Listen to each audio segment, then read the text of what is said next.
Der Preis mit seinem Weiberherz macht mit der Sarah zusammen Propaganda, dass die Leute einer Ingreisch spendieren sollen. Der Karl möchte ihm anzeigen, weil er ein falscher Hund ist.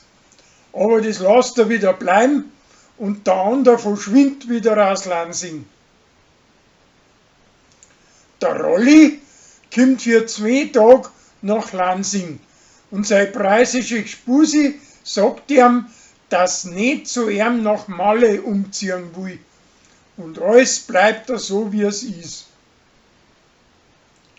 Aus dem Stroh macht Kathi Strohhalm zum Saufer für der Leni sein Geschäft. Aber der Sevi weiß das nicht und schmeißt's auf den Misthaufen. Drum müssen sie wieder Neiche machen. Die Uschi versteht etwas falsch und glaubt, dass der Till und seine Spätzin an der Waldhütten die Weiber nageln wollen.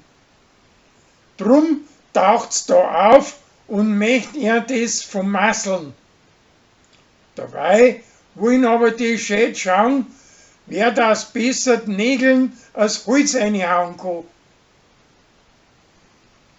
Die Leni schreibt eine böse Mail über eine Kundschaft und UFO-Sengs schickt es derer. Die nimmt es aber nicht weiter tragisch und bleibt dabei, dass lauter ausgefallenes Essen von weit her haben möchte. Die Leni schwindelt aber nachher etliche Stickeln aus der engen Heimat mit eine. Tina lässt sie wieder vom Pfarrer stopfen, aber danach haben sie wollen, dass der Till da dahinter gekommen ist. Da ist aber nichts dran.